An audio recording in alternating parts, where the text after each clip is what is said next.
materia, arrancamos el mes de mayo, que es el mes en el que Dios ha establecido en su propósito entender lo que es una iglesia inimaginable. Y es que definitivamente cuando hablamos de un reino inimaginable, podemos entender la unción inimaginable que emana de ese reino, pero también la iglesia inimaginable que administra esa unción aquí en la tierra. Y es que así como hay personas buenas, pero incorrectas, ¿conoce personas buenas pero incorrectas? Son personas que son buenas, son buena gente, son especiales, son colaboradoras, pero son incorrectas porque no están alineadas con tu propósito. Y muchas veces el problema es que tú te aferras a una persona porque es buena, pero te cuesta reconocer que es incorrecta y está dañando tu propósito. Pero asimismo también hay iglesias que son buenas, pero son incorrectas. ¿Y por qué una iglesia puede ser buena, pero incorrecta? Es buena porque hace cosas buenas, pero es incorrecta porque no te acerca a tu propósito. Y ahí es donde nosotros tenemos que entender que el propósito de Dios se desata desde la dimensión de lo inimaginable. Diga conmigo, inimaginable. Y quiero que me acompañen a 1 Corintios, capítulo 2, si son tan amables, no sin antes darle un saludo súper especial a todos los hijos que se conectan a través de Senda Life. Qué bueno que sean parte de esta hermosa familia, de esta iglesia Senda de Valientes, allí donde ustedes están. Inimaginable. ¿Qué es inimaginable? ¿Qué será inimaginable? Inimaginable es la palabra que mejor puede describir lo que Dios quiere hacer contigo. Eso significa que tú no te alcanzas a imaginar cómo Dios te va a bendecir. Tú no te alcanzas a imaginar todas las cosas buenas que Dios ha preparado para ti. Tú no te alcanzas a imaginar cómo Dios va a utilizar tu pasado en beneficio de tu futuro. ¿Aló? Amén. Y es que mira lo que dice la palabra. El apóstol Pablo le dice a la iglesia de Corinto que se prepare, porque antes bien como está escrito, cosas que ojo no vio, ni oído oyó, ni han subido en corazón del hombre, son las que Dios ha preparado para los que le aman. ¿Para quiénes? Para los que le aman. ¿Para los que van a la iglesia? No. ¿Para quiénes? Para los que le aman. Y apréndete esto, no todos los que van a la iglesia lo aman a Él. No todos los que profesan una religión lo aman a Él. No todos los que sirven en una iglesia lo aman a Él. Por eso hay personas buenas, pero incorrectas. En iglesias buenas, pero incorrectas. Y es que definitivamente la activación de los planes de Dios requiere 3 elementos que solo puedes encontrar en la iglesia correcta. Diga conmigo, la iglesia correcta. Y ese es el título de la enseñanza en esta mañana, la iglesia correcta. Aquí no se trata de evaluar si la iglesia es buena o no es buena, se trata de entender si la iglesia es correcta o no es correcta. Por ejemplo, mira tu mano por un momento. ¿La mano puede escuchar? ¿La mano puede hablar? ¿La mano puede oler? ¿Eso significa que la mano es mala? No, simplemente que tiene una función. Pero si quieres oler o hablar, pues la mano no es el miembro del cuerpo correcto para desarrollar esa función. La iglesia, dentro del marco del propósito de Dios aquí en la tierra, es el cuerpo de Cristo. Y cada iglesia es miembro de ese cuerpo y cada miembro tiene una función diferente. Por eso, si tu propósito es ser transformado, esta es la iglesia correcta. Si tu propósito es tener una religión, esta es la iglesia incorrecta para ti. Si tu propósito es pecar, rezar y empatar, esta es la iglesia incorrecta para ti. Si tu propósito es ser parte de una tradición, esta es la iglesia incorrecta para ti. ¿Por qué? Porque la función de este miembro del cuerpo es transformación. Y la iglesia de Cristo en la tierra no tiene denominación. La iglesia de Cristo en la tierra no tiene religión. La iglesia de Cristo en la tierra solo tiene una cosa, diga conmigo, propósito. Y es prepararnos porque es lo único que en esta tierra Cristo va a venir a recoger. Jesús no va a venir por templos, ni por denominaciones, ni por religiones, ni por edificios. El Señor Jesús va a venir por su iglesia. Diga conmigo, la iglesia correcta. Por eso hay 3 elementos que vas a encontrar en la iglesia correcta. Primero, diga conmigo, el ambiente correcto. el ambiente correcto. En la iglesia correcta vas a encontrar el ambiente correcto. Por eso cuando tú entras a la iglesia correcta, en el ambiente de la iglesia, tú, wow, me siento en casa. Wow, aquí se siente algo diferente. Lo segundo, diga conmigo, la instrucción correcta. Porque lo que le da valor a una iglesia no son las sillas. Lo que le da valor a una iglesia no es el grupo de alabanza. Lo que le da valor a una silla, a una iglesia, no es el edificio. Lo que le da valor a una iglesia es la palabra que se predica en la iglesia. Porque la palabra que se predica en la iglesia es la instrucción que te da la proyección para entender el propósito que Dios tiene contigo. Bueno, excelente. Por eso tú no te puedes dejar impresionar por lo que el mundo se impresiona. Porque generalmente muchas estructuras impresionan a las personas, pero no impresionan a Dios. Dios no se deja impresionar. Por eso la palabra de Dios dice que Él no habita en templos hechos por manos humanas. Él habita en medio de su iglesia. Y ahorita te voy a explicar cuál es la diferencia entre un templo y una iglesia. Porque es algo que no conocemos, porque no nos lo enseñaron. Diga conmigo, el ambiente correcto. Diga conmigo la instrucción correcta y diga conmigo el direccionamiento correcto. Vamos, diga conmigo, direccionamiento. ¿Pero qué es direccionamiento? Direccionamiento es alineación. Direccionamiento involucra corrección. Porque si yo te voy a direccionar en beneficio del propósito que Dios tiene para tu vida, voy a tener que hacerte entender que quizás la dirección en la que vas no es la correcta. Que quizás la dirección en la que te estás enfocando no es la mejor. Que quizás la actitud con la que estás viviendo no te sirve.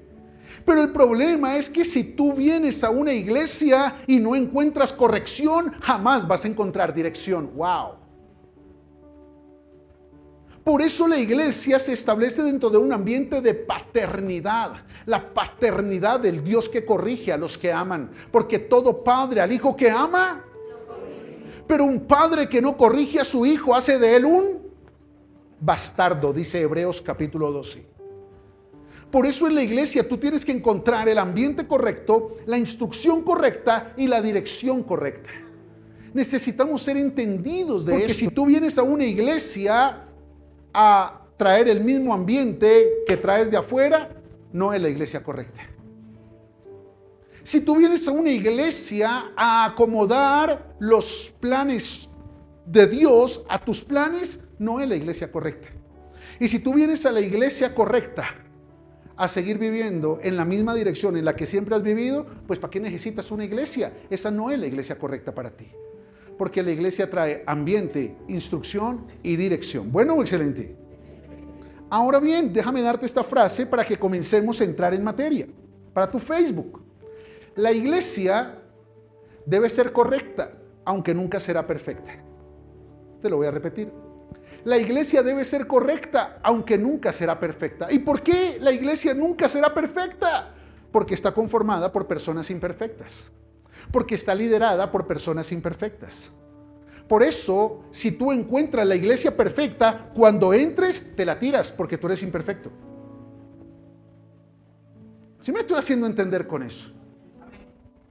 Hay personas que me dicen, ay, pastor, yo no voy a ninguna iglesia, porque es que las iglesias están llenas de gente hipócrita, de viejas chismosas. Y yo le digo, tranquila, mijita, ¿hay espacio para una más? Sí, porque... Escúchame, la iglesia tiene que ser correcta, aunque nunca va a ser perfecta. Tú tienes que ser la persona correcta, aunque nunca serás la persona. ¿Pero qué es una persona correcta? La que tiene 3 elementos, diga conmigo, ambiente, instrucción y dirección. Ahora, no es que tengas que ser una muchacha de ambiente, un chico de ambiente. Anoche estaba en una cena en un restaurante con una familia hermosa de la iglesia que estaba inaugurando su negocio familiar. Y de pronto me dice, pastor, aquí el restaurante se mueve muy bien, el restaurante espectacular. Y me decía mi hijo, y los miércoles vienen chicas malas. Yo decía, ¿a qué hora, hijo? Y entonces me decía, sí, pastor, por allá a las 7 comienzan a llegar, vienen chicas malas de la artritis, de los riñones, de la ciática, chicas malas, porque llegan todas las señoras mayores a compartir en el restaurante. Y entonces digo, qué bonito, hay que ir para ministrarles. Pero ese es el punto, hijos.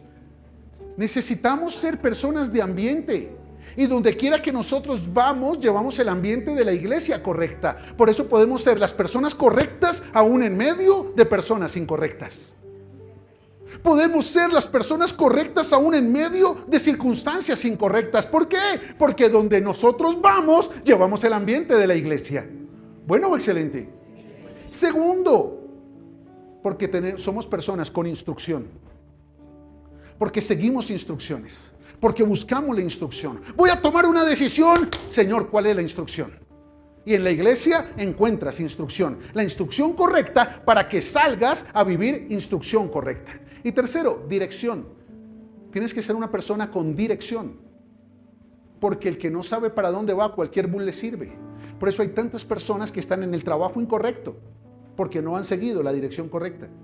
Que están en la relación incorrecta porque no han seguido la dirección correcta, que tienen la vida incorrecta porque no están viviendo en la dirección correcta. ¿Me estoy haciendo entender con eso? Ahí está bonito, papito, ahí está lindo.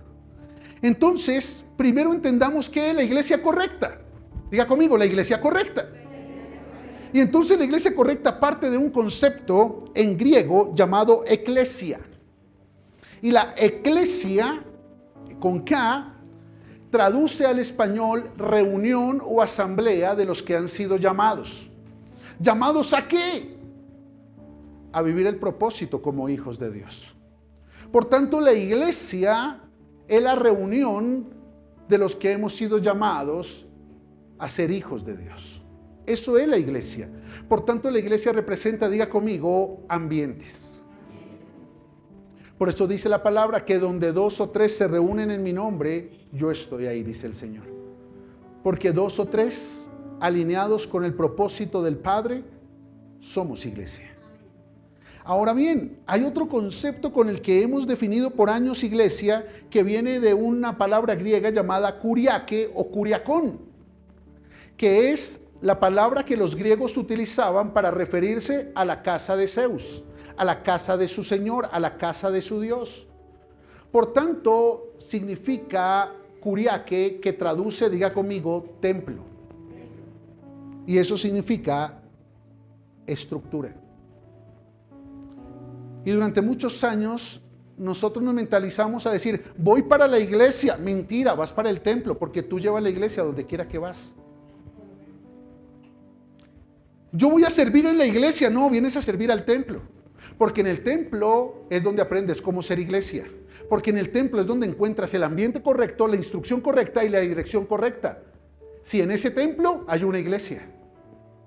Si en ese templo realmente está el ambiente correcto. Porque si en ese templo no está el ambiente correcto, el ambiente de la voluntad del Padre, el ambiente de los que aman a Dios, pues ahí nunca va a estar la instrucción correcta. Y te van a decir lo que tú quieres oír, no lo que Dios necesita que tú oigas. Y vas a seguir viniendo al templo, llenando el templo, ocupando una silla del templo, sirviendo en un templo, pero salir en la misma dirección en la que siempre has vivido. Y no tiene sentido. Por eso ir al templo no es lo mismo que ser iglesia. Diga al que está a su lado, ¿cómo te quedó el ojo? ¿Eso qué significa? Que tú no puedes confundir, escúchame muy bien, tú no puedes confundir ser parte de la iglesia con asistir al templo. Y es lo que durante toda la vida hemos confundido. Y la gente se pone brava con el templo. Un día hablaba en una reunión y una señora muy molesta dijo, es que yo estoy brava con la iglesia, yo no quiero asistir a ninguna iglesia porque es que la iglesia es mala. Y yo le dije, espérate, mijita, no confundas. Te lastimaron en un templo, te hirieron en un templo, te utilizaron en un templo, pero nunca te pongas brava con la iglesia porque es lo único por lo que Jesús va a venir. Nunca hables en contra de la iglesia ni te resistas a la iglesia. Resístete a los templos, está bien. Porque hay templos que no son iglesia. Porque están llenos de personas incorrectas. Que dan instrucciones incorrectas y dan direccionamiento incorrecto porque tienen intereses incorrectos. Porque lo que les interesa es llenar el templo. Y al que le interesa llenar el templo, jamás le interesa formar la iglesia. Porque para formar la iglesia se necesitan corazones dispuestos a amar lo que Dios ama. Corazones dispuestos a vivir el propósito que Dios tiene. Déjame darte una frase para tu Facebook. La iglesia representa un ambiente. El templo representa una estructura. Por eso en la iglesia no hay cargos. En la iglesia no hay estructuras jerárquicas. Yo soy tu pastor no porque esté encima tuyo o porque tenga un cargo más alto que el tuyo. No, es porque decidí hacer un sacrificio que tú no has hecho. Es porque decidí ir adelante de ti mostrándote un camino que nadie te ha mostrado. Pero yo no soy más que tú. Cuando yo llegue al cielo, porque yo voy a llegar al cielo y ustedes también, el Señor no va a decir, ok, los pastores a este lado y las... No. Él simplemente va a decir, los hijos son bienvenidos. Y delante de Dios, yo soy tan hijo como ustedes. La iglesia de Cristo no tiene cargos. La iglesia de Cristo no tiene estructuras, los templos sí. Y no está mal, porque eso trae orden. El problema es cuando la estructura es más importante que el ambiente. Es cuando nos enfocamos en cuidar más la estructura que el ambiente. Por eso una persona que llega a buscar una posición en el templo jamás entendió el valor de la iglesia. ¡Wow! Segunda frase. El 92% de los cristianos asisten al templo, pero no son parte de la iglesia. ¿Y por qué? Porque no han atendido su llamado. Porque no viven como hijos. Porque les hicieron creer que el llamado era tener un cargo en el templo. ¡Ay, qué cosa! Es que yo soy llamado a la alabanza. Eso es en el templo, no en la iglesia. Es que yo soy llamado a ser pastor. Eso es en el templo, no en la iglesia. El llamado es una asignación para operar en el templo en función del reino. Pero el único llamado que te permite ser parte de la iglesia está en Efesios capítulo 1, versículo 5. Y dice, en amor, diga conmigo, amor, Dios nos predestinó para ser adoptados sus hijos. O sea que el único propósito que el Padre verdaderamente tiene al establecer la iglesia es formar hijos. Es que tú y yo entendamos quiénes somos como hijos, porque la única posición admitida en la iglesia es la posición de hijo. ¿Aló? ¿Quién fundó la iglesia? Cristo. ¿Y Jesucristo vino en forma de qué? No, de hijo. ¿En el nombre del Padre, del Hombre y del Espíritu Santo? No, en el nombre del Padre y del Hijo y del Espíritu Santo. Y el Señor Jesús vino en forma de hijo para crear un ambiente que Pedro, Juan, Andrés, Jacobo pudiesen seguir. Y cuando Pedro, Juan, Andrés, Jacobo siguieron el modelo del hijo, se reunieron y formaron la iglesia. Lo único que Dios espera de ti es que seas una hija de una vez por todas. Dios no quiere mejores predicadores, Dios no quiere mejores adoradores, Dios no quiere mejores servidores, Dios quiere hijos de verdad. Hijos de verdad, porque la iglesia correcta forma personas correctas y las personas correctas son hijos de verdad. Porque Jesús a lo suyo vino, pero los suyos no lo recibieron, más a los que le recibieron, diga conmigo, la iglesia les dio el poder de ser hechos hijos de Dios. ¡Wow! Porque todos los que son guiados por el Espíritu de Dios, diga conmigo, la iglesia, estos son hijos de Dios. Por eso, hijos, lo único que la iglesia fue establecida para hacer por causa de Cristo es formar hijos. Por eso la creación, diga conmigo, afuera, anhela ardientemente la manifestación de los hijos de Dios que nos estamos formando en la iglesia. Pero el 92% de los cristianos atendió el llamado a ser predicador, a ser pastor, a ser evangelista, a ser profeta, a ser salmista, a ser adorador, a ser servidor, pero todavía no son hijos, y eso está acabando con la credibilidad de la iglesia. Templos con predicadores que no son hijos, templos con evangelistas que no son hijos, Templos con músicos que no son hijos. Y son solo eso, templos. Porque si fueran hijos, serían iglesia. Diga conmigo el 92%. Por eso dice la palabra que cosa que ojo no vio, ni oído yo, ni han subido en corazón del hombre, son las que Dios ha preparado para los que le aman.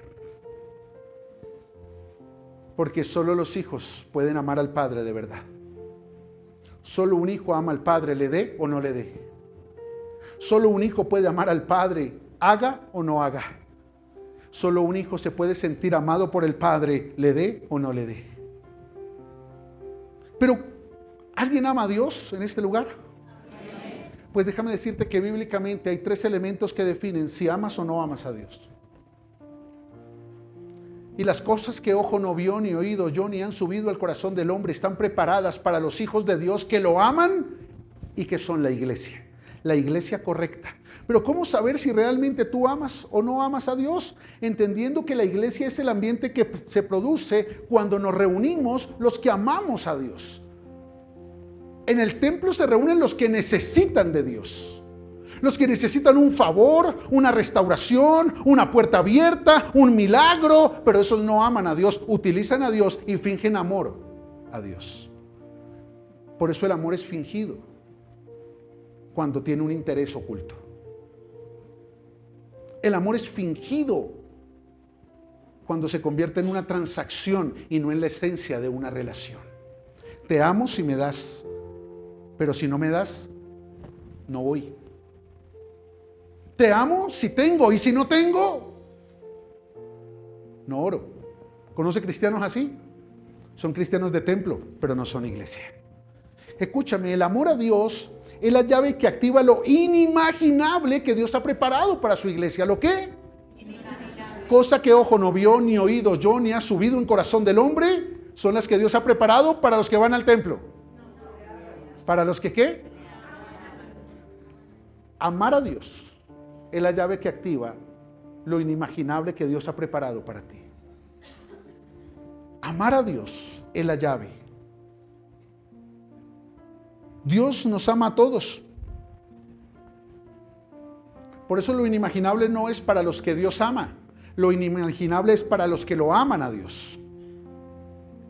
Te lo voy a repetir. Cosa que ojo no vio, ni oído yo, ni ha subido al corazón del hombre, son las que Dios ha preparado para los que ama o para los que lo aman. Y miren la diferencia. Juan 3:16 dice, porque de tal manera amó Dios al mundo que entregó a su Hijo unigénito para que todo aquel que en él cree no se pierda, mas tenga. Ahora, de tal manera amó Dios a los cristianos, a los evangélicos, a los protestantes, a los católicos, a los testigos de Jehová. No, de tal manera amó Dios al mundo. Diga conmigo, a todos. Por tanto, de tal manera amó Dios al mundo que envió a su Hijo unigénito, que dio a su Hijo unigénito, para que todo aquel que en él cree. Eso significa que aunque Dios los ama a todos, los que no reciben a Cristo se pierden. Porque solo los que reciben a Cristo se salvan. Eso significa que aunque Dios te ama, tú te puedes estar perdiendo y no te has dado cuenta. Porque ves la misericordia de Dios en un mercado, porque ves la misericordia de Dios en un trabajo, porque ves la misericordia de Dios en eso oculto que tú vives. Déjame decirte algo, lo que has vivido se llama misericordia y es porque Dios te ama a ti, pero lo que estás dejando de vivir es inimaginable y es porque quizás tú no estás amando a Dios como lo deberías amar. Aprendiste a amar una religión y la religión nunca establece una relación, la religión establece una transacción. Por eso el 92% de las personas viene a los templos a transaccionar con Dios, pero solo el 8% viene a la iglesia a relacionarse con el que ama su alma. ¿Hasta dónde amas a Dios? ¿Hasta dónde amas verdaderamente a Dios? Si Dios te da, ¿lo amas? Y si Dios te quita, ¿lo amas? Si Dios hace lo que esperas, ¿lo amas? Y si no lo hace, ¿lo amas? Si te va bien, ¿lo amas? Y si te va mal, ¿lo amas? Esa es la diferencia entre una relación, diga conmigo iglesia, y una transacción, diga conmigo templo. Déjame darte 2 frases para tu Facebook. Primera, el amor de Dios te abre las puertas, pero solo amar a Dios te permite cruzarlas. ¡Uy, qué tremendo! El amor de Dios te ha abierto puertas, pero no amar a Dios te ha impedido cruzarlas. El amor de Dios te abre puertas. Hijo, hija, este mes es el mes donde Dios me ha encomendado enseñarte cómo amarlo a Él. Enseñarte que tú no vienes aquí por una transacción, ni dejas de venir si tienes gripa, si tienes tos, si tienes dolor de pancita, si estás lloviznando, si está... No. Alguien me decía un día, pero pastor, ¿cuál debería ser mi compromiso con Dios? Y yo le respondí, el mismo que ves en mí. Ah, pero tú eres el pastor del templo, pero en la iglesia soy tu hermano. En la iglesia soy tan hijo como tú. Por eso mi compromiso con Dios no es por ser pastor, es por ser hijo. Y es el mismo compromiso que tú deberían tener con Dios. Ah, pero es que usted es pastor, usted no trabaja. Ay, papito, pregúntele mi agenda cómo es. Yo sí trabajo. Soy conferencista, soy consultor, trabajo en televisión, trabajo en radio, y aparte de eso doy consejerías, preparo prédicas, ayudo, hago mercados, visito enfermos.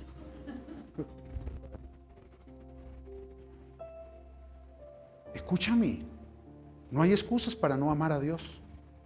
No hay excusas para no comprometerte con Dios. Porque el compromiso con Dios no es por el cargo en el templo, es por tu posición de hijo como iglesia. Amén. Segunda frase, solo la iglesia correcta te lleva a valorar el amor perfecto, el de Dios. Solo la iglesia correcta te lleva a valorar el amor perfecto. Diga conmigo, el de Dios. La iglesia incorrecta te lleva a valorar el templo, así no ames a Dios. La iglesia incorrecta te lleva a valorar las multitudes, así nunca ames a Dios. La iglesia incorrecta te lleva a amar las bendiciones, así nunca valores y ames al que da las bendiciones. La iglesia incorrecta te lleva a amar la tradición, la denominación, la doctrina, así nunca ames a Dios. Por eso tenemos que aprender a amar a Dios. Diga conmigo, amar a Dios. Por eso recuerden, hijos, Dios nos ama a todos, pero no todos amamos a Dios. La religión nos ha engañado. La religión nos ha engañado. Y esta palabra, si bien es para confrontarte, si bien es para retarte, si bien es para exhortarte, jamás será para lastimarte. Esta palabra es para transformarte. Amén.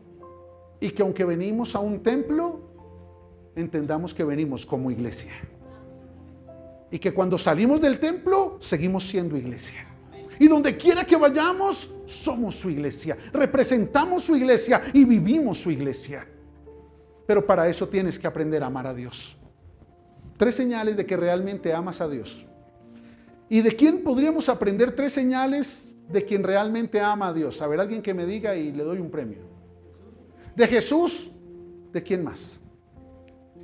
Vamos a bajarlo más terrenal. Del rey David. Él tenía un corazón conforme al corazón de Dios, pero hay alguien que era denominado en la Biblia como amado. Juan. ¿El discípulo? Amado. Pero Juan no era el discípulo amado porque Jesús lo prefiriera a él. Juan era el discípulo amado porque él prefería a Jesús. Por eso cuando todos huyeron, cuando todos corrieron, cuando todos se esparcieron, el único que quedó frente a la cruz fue Juan. Porque él sí le dijo, yo te elijo a ti, así me quiten la vida. Yo te elijo a ti, así me calumnien. Yo te elijo a ti, así me juzguen. Yo te elijo a ti, así me pisoteen. Pedro lo dijo con sus labios, pero no lo amaba lo suficiente. Y lo terminó negando 3 veces. Juan no dijo nada, pero con sus acciones demostró cuánto lo amaba. 3 señales de que amas a Dios. Primera, Juan capítulo 14. En un solo capítulo hay 3 señales de un hombre correcto y de una mujer correcta que realmente ama a Dios. Primer señal, versículo 15.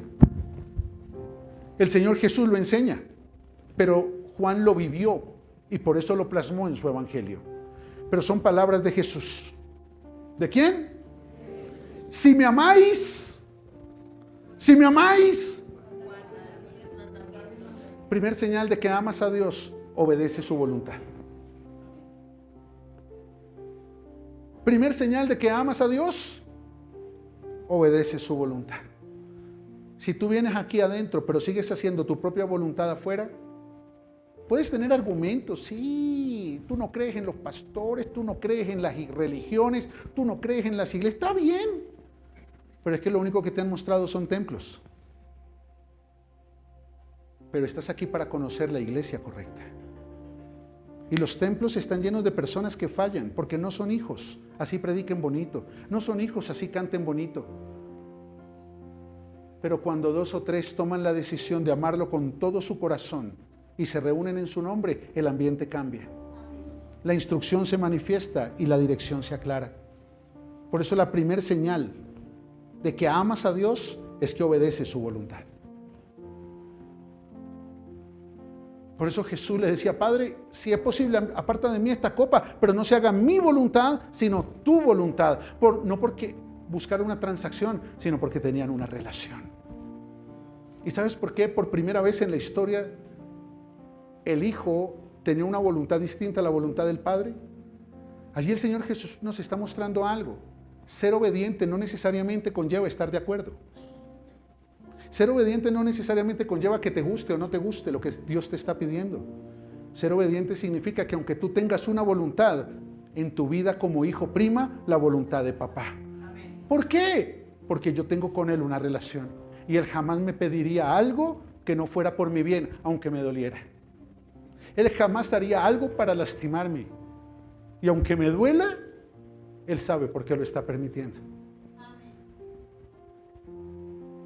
Obedece su voluntad, porque esa es la primera señal de que lo amas a Él de verdad y de que elegiste una relación en lugar de una transacción. Bueno o excelente. Diga al que está a su lado: hay que obedecer su voluntad. Segundo, versículo 21. El que tiene mis mandamientos y los guarda, ese es el que me ama. Y el que me ama será amado por mi Padre, y yo le amaré y me manifestaré a Él. ¡Wow! Diga conmigo: manifestación de su voluntad. Cuando tú amas verdaderamente a Dios, donde tú vas, así no hables, se manifiesta su voluntad. Donde tú vas, no tienes que hacer nada para que sobre tu vida se manifieste que tú vives la voluntad de Dios. En tu manera de vestirte, en tu manera de comportarte, en tu manera de caminar. En el caminado y en el saludado se conoce al fracasado, dicen por ahí. Pero en el caminado y en el saludado se conoce un hijo de Dios. Dice Jesús: y yo me manifestaré a Él. ¿Sabes qué significa eso? Que cuando tú eres un hijo de Dios, una hija de Dios, cuando tú verdaderamente amas a Dios, tú no tienes que llegar a ningún lugar a decir: yo soy cristiana. No, se manifiesta a través de tu vida que tú eres cristiana. Pero cristiana no de templo, cristiana de iglesia. La manifestación de su voluntad a través de tu vida. Porque donde vas llevas el ambiente, portas la instrucción y vives la dirección. ¿Vamos bien hasta ahí? Tercero, versículo 23. Respondió Jesús y le dijo: el que me ama, mi palabra guardará, y mi Padre le amará, y vendremos a Él y haremos morada con Él. Pero el que no me ama, no guarda mis palabras. ¿No qué? ¿La recibe? Sí. ¿La guarda? ¿La recibe? ¿La guarda? ¿La recibe? ¿La guarda? No. Eso significa que muchos que van al templo reciben la palabra, pero solo los que lo aman de verdad la guardan. Y eso se llama dependencia a la voluntad de Dios. Tengo que tomar esta decisión. Padre, ¿cuál es tu palabra? ¿Cuál es tu instrucción? ¿Cuál es tu dirección? Estoy viviendo esto y yo quiero decirle aquello. Padre, ¿cuál es tu voluntad? ¿Cuál es tu instrucción? ¿Cuál es tu dirección? Porque aunque tengo molestia, aunque tengo rabia, aunque estoy deprimida, aunque estoy frustrado, yo no quiero moverme por fuera de tu ambiente. Yo no quiero operar por fuera de mi identidad como hijo. Y ahí es cuando el Espíritu Santo, dice Romanos 8:16, da testimonio a tu espíritu de que tú eres una hija de Dios, un hijo de Dios. Cuando aprendes a obedecer su voluntad, cuando en ti se manifiesta su voluntad y cuando aprendes a depender de su voluntad. Bueno, excelente. Esos son los tres elementos que determinan si amas o no amas a Dios. Pero el amor es una relación. Diga conmigo, no una transacción. ¿Cómo tú sabes si amas por relación o amas por transacción? Porque cuando amas por relación, tu luz nunca se apaga. Cuando amas por transacción, eres como las luces de Navidad. Obedeces cuando te conviene. Amas cuando te conviene. Por eso una persona que busca la transacción siempre ama con condiciones, con reservas. Pero generalmente ama más otras cosas que a Dios. Y eso es determinante para ver lo inimaginable y ser parte de la iglesia correcta. La iglesia correcta está conformada por el ambiente de los que amamos a Dios, de los que hemos sido llamados a ser hijos de Dios. ¿Vamos bien hasta ahí? Amén. ¿Estamos aprendiendo? Déjame cerrar con esto, 3 señales de que eres parte de la iglesia correcta. Porque si ya entiendes si amas o no amas a Dios, pues independiente de si lo amas o no lo amas, hoy lo comienzas a amar. Amén. Porque esta palabra no es para que te sientas mal y salgas a vivir lo mismo. Esta palabra es para que te sientas mal, pero salgas a vivir bien, salgas a hacerlo bien. Porque esta palabra no es para juzgarte, diga conmigo, es para transformarme. Necesitamos entenderlo. Ahora, cuando entiendes esto, tienes que identificar si estás en la iglesia correcta o no.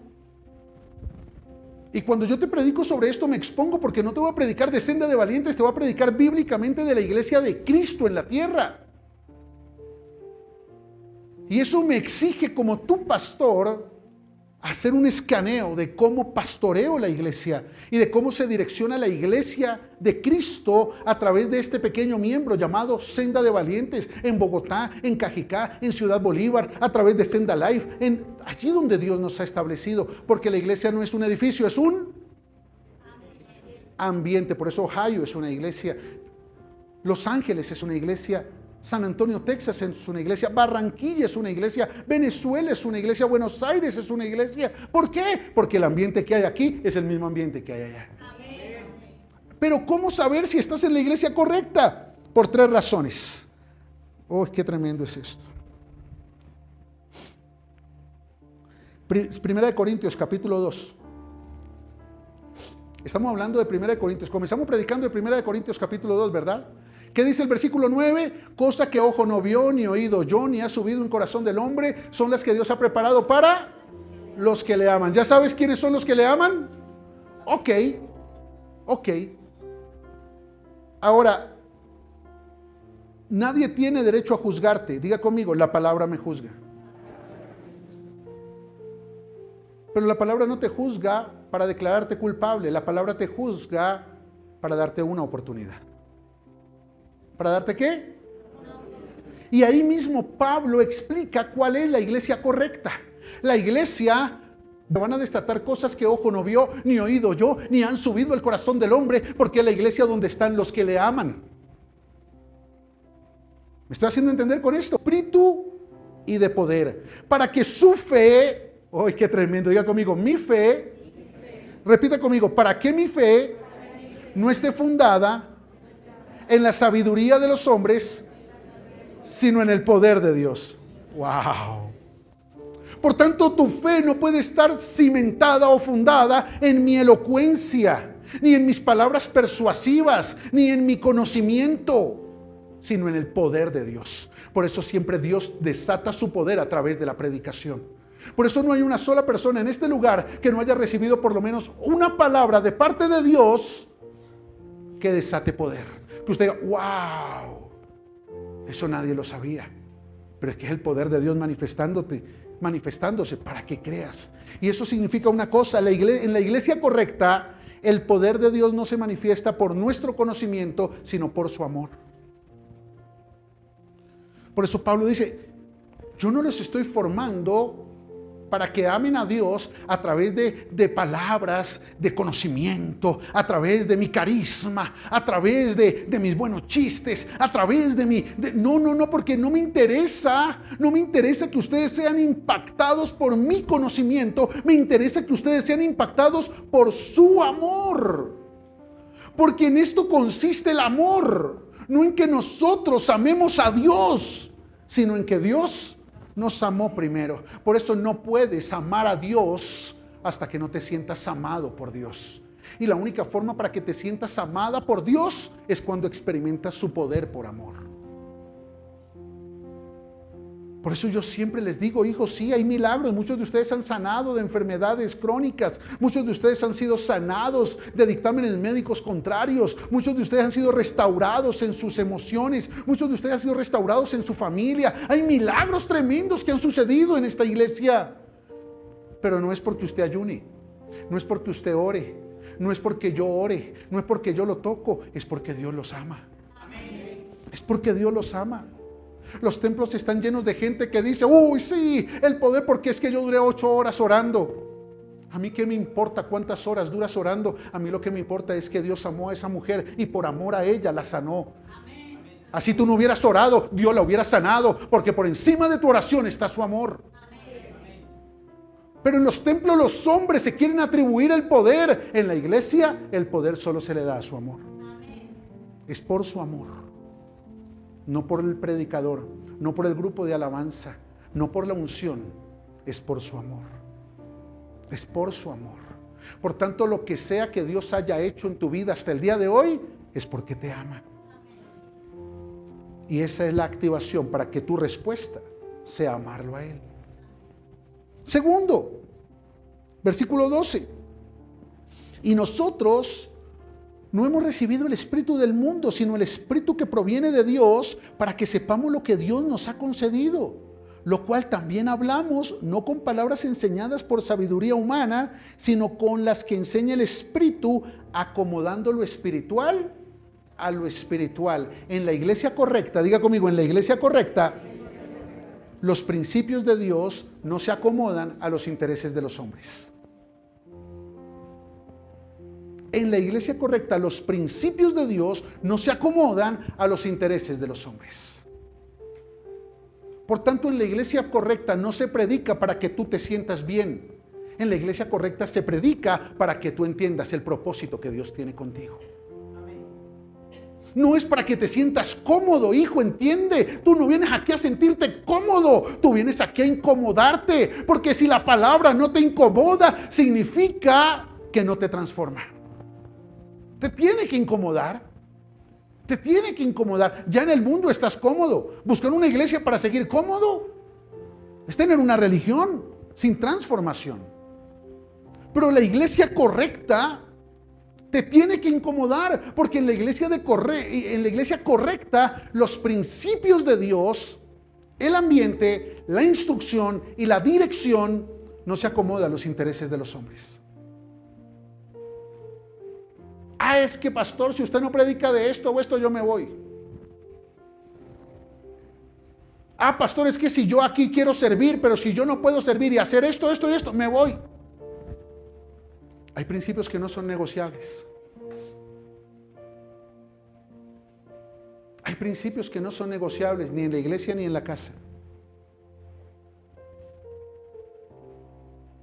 Y el precio por amar a Dios es no negociar tus principios. Por eso el apóstol Pablo mismo dice, si quisiera agradar a los hombres, ¿cómo podría ser siervo de Jesucristo? Si quisiera agradar a los hombres que vienen al templo, ¿cómo podría yo ser iglesia? Si quisiera agradar a los que no son hijos, ¿cómo podría vivir como hijo? Por eso en la iglesia correcta los principios no se negocian. En la iglesia correcta los principios no se acomodan. En la iglesia correcta los principios se viven, porque en la iglesia correcta solo se quiere agradar al que se ama. ¿Vamos bien hasta ahí? Tercer elemento, versículo 16. Mira cómo todos los elementos se desarrollan en el mismo capítulo donde Pablo está enseñando las cosas que ojo no vio, ni oído yo, ni han subido al corazón del hombre, que Dios ha preparado ¿para quiénes? para los que lo aman. Eso significa para los que son formados, entendiendo que el poder de Dios no se manifiesta por nuestro conocimiento, sino por su amor. Entendiendo que los principios de Dios no se acomodan a los intereses de los hombres.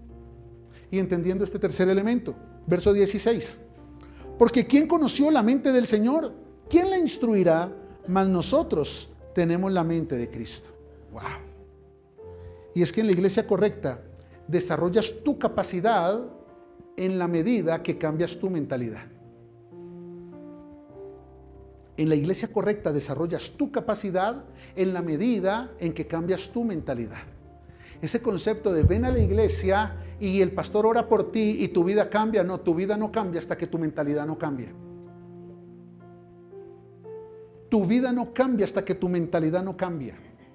Así el pastor ore por ti, así te caigas. Eso es un momento, pero puede seguir siendo el mismo el resto de tu vida. Porque hasta que tu mentalidad no cambie, tu vida no va a cambiar. Por eso cuando dice la palabra que tenemos la mente de Cristo, diga conmigo, la mente de Cristo. Hay personas que todo el tiempo dicen, yo tengo la mente de Cristo, yo tengo la mente de Cristo. Ay, a mí no me hable de esa vieja desgraciada que yo no me hablo con ella. ¿Dónde está la mente de Cristo? Es que yo tengo la mente de Cristo, yo tengo la mente de Cristo, pero a todo está hablando mal del vecino, está hablando mal de la hermana de la iglesia, está quejándose de todo, está criticando a todo. ¿Dónde vieron a Cristo quejarse? ¿Dónde vieron a Cristo hablar mal de Judas? ¿Dónde vieron a Cristo criticar a Pedro? ¿Dónde vieron a Cristo diciendo que le iba a dividir la iglesia a Juan, el Bautista? No, tener la mente de Cristo no es ser religiosa. Tener la mente de Cristo no es ser religioso, no es saber muchos versículos. Tener la mente de Cristo es entender, 2 Corintios capítulo 5, versículo 17. Si alguno está en Cristo, ¡ay, qué tremendo! Diga conmigo, si alguno tiene la mente de Cristo, es una nueva criatura. Los pensamientos viejos pasaron, he aquí todos hechos nuevos. Entonces tener la mente de Cristo es tener la capacidad de recibir la instrucción, ¡ay, qué tremendo!, de entender la dirección y comenzar a dejar la mentalidad vieja y comenzar a establecer la mentalidad nueva. Por eso la mente de Cristo no es un logro, es un proceso. La mente de Cristo no es un estado, es un proceso. Y cada vez que te expones al ambiente de la iglesia, a la instrucción de la iglesia y a la dirección de la iglesia, tu mente tiene que cambiar para ser cada vez más como la mente de Cristo. En la mente se aprende, y ¿sabes qué dice la palabra? Que Cristo, por lo que padeció, aprendió obediencia. Pero hay muchos que padecen y padecen y padecen y nunca aprenden, porque no tienen la mente de Cristo. Eso significa que sufren y sufren y sufren, pero no cambian la mentalidad. Por eso no cambian su vida. Y vienen a la iglesia y culpan a Dios. Vienen a la iglesia y culpan al pastor, culpan al marido, culpan a la mujer, culpan al jefe, culpan a los hijos y no han entendido que el problema es que no están en la iglesia correcta. Porque en la iglesia correcta te enseñan que tu vida no va a cambiar hasta que tu mentalidad no cambie. Porque en la iglesia correcta desarrollas tu capacidad. Diga conmigo, desarrollo mi capacidad en la medida en que cambio mi mentalidad. Por eso la iglesia no es para desarrollar tu capacidad. La iglesia no es para ven oro por ti y te vuelves empresario. Ven oro por ti y te vuelves buen esposo. Ven oro por ti y te vas a volver una esposa comprensiva. Ven oro por ti y tus hijos van a dejar de ser rebeldes. No.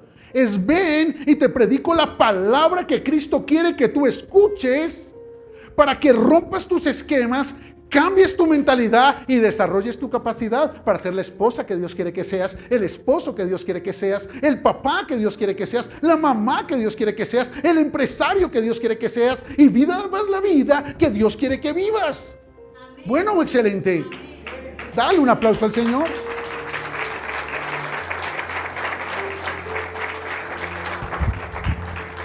Por eso muchas personas no desarrollan su capacidad, porque no han cambiado su mentalidad. Y pueden recitar todos los versículos, pero los versículos no cambian la mentalidad. Solo tú puedes cambiar tu mentalidad. Te lo voy a repetir, los versículos no cambian tu mentalidad. Las oraciones no cambian tu mentalidad. Tú tienes que cambiar tu mentalidad. Por eso el apóstol Pablo le enseña a la iglesia y les dice, ay, qué cosa tremenda, la misma iglesia de Corinto, y les dice, ¿sabe qué, papito? Si usted quiere cambiar su mentalidad, le toca que lleve sus pensamientos cautivos a la obediencia a Cristo. Significa que te tienes que obligar a pensar diferente. No te van a hacer pensar diferente. Te tienes que obligar a pensar diferente. Te tienes que obligar a pensar diferente. Y si te descuidas, pierdes. Te tienes que obligar a pensar diferente. Diga al que está a su lado, y si te descuidas, pierdes. Por eso déjame resumirte las 3 características de que estás en la iglesia correcta. En la iglesia correcta, el poder de Dios no se manifiesta por nuestro conocimiento, sino por su amor. Si estás en una iglesia donde las personas quieren atribuir el poder de Dios a su conocimiento, es la iglesia incorrecta. En la iglesia correcta, los principios de Dios no se acomodan a los intereses de los hombres. Si estás en la iglesia donde se predica para que la gente se sienta bien, estás en la iglesia incorrecta. ¿Recuerdas cuando Pedro se le acercó y le dijo a Jesús, Señor, dura palabra es esta, muchos discípulos se están yendo? Y Jesús le dijo, ¿y tú también te vas a ir? Porque por causa de las personas incorrectas, yo no voy a predicar una palabra incorrecta. Y tercero, en la iglesia correcta, desarrollas tu capacidad en la medida que cambias tu mentalidad. Todo lo que esté por fuera de eso es mentira. Te están ilusionando para sacarte la plata. Te están ilusionando para llenar un auditorio. Pero si no cambias tu mentalidad, nada en tu vida va a cambiar. Porque escrito está, diga conmigo, escrito está. Tal cual es el pensamiento en el corazón del hombre, tal cual es él. Por tanto, hasta que no cambia el pensamiento, no cambia el hombre. Cierra tus ojos por un momento ahí donde estás. Padre, he predicado tu palabra. Le he hablado a tu iglesia. Señor, solo tú sabes cuánto este pueblo te ama, cuánto ha sufrido por amor a ti. Pero sabemos que hay más, Señor. Sabemos que hay más. Sabemos que aún hay hombres y mujeres que han venido a Senda de Valientes buscando un templo, pero es que nadie les había hablado de lo que es ser una iglesia. Muchos de ellos fueron lastimados por templos, por líderes, por religiones, por estructuras. Pero tú los rescataste y los trajiste a ser parte de tu iglesia. Yo solo te pido que esta palabra sea lo suficientemente clara y contundente para que de una vez por todas dejemos de asistir al templo y comencemos a ser tu iglesia. Que de una vez por todas entendamos que tenemos que amarte a ti más que a cualquier otra cosa en esta tierra. Que de una vez por todas entendamos que no podemos avanzar con la misma mentalidad. Que nada va a cambiar con la misma mentalidad. Y quizá tú dices, hijo, pero así he pensado toda mi vida, pastor. Pero hoy Dios te dice, por eso te traje aquí. Para que comiences a pensar diferente. Quizá tú dices, hija, pero es que esta es la vida que me tocó vivir. Pero Dios me pide que te diga, fue la que te obligaron a elegir, la que las circunstancias te obligaron a elegir. Pero es que nadie te había presentado mi ambiente, mi instrucción y mi dirección para que entendieras la vida que yo preparé para ti. Por eso, Padre, en el nombre de Jesús, en esta mañana yo presento delante de ti tu iglesia. Tu iglesia. Solo te pido que ellos te puedan amar como tú quieres que te amen. Solo te pido que ellos puedan encontrar en esta casa el ambiente correcto, el modelo correcto y la inspiración correcta.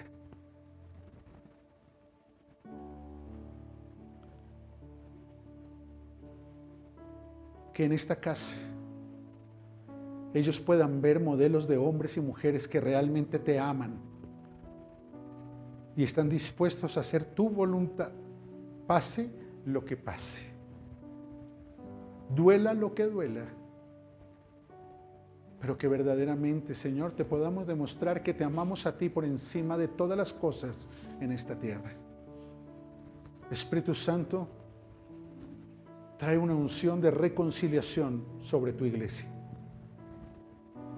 Y no importa cómo pensabas, lo que importa es cómo vas a pensar a partir de hoy. No importa lo que viviste, hoy entendiste que lo viviste en un templo, pero que quizás nunca te habían presentado una iglesia. Hoy puedes perdonar y soltar. Hoy puedes pedirle perdón a Dios por todos los años que te ha resistido a su voluntad. Y puedes decirle, Señor, yo quiero ser iglesia. Yo quiero amarte. Yo quiero ser tu hijo. Yo quiero vivir tu voluntad.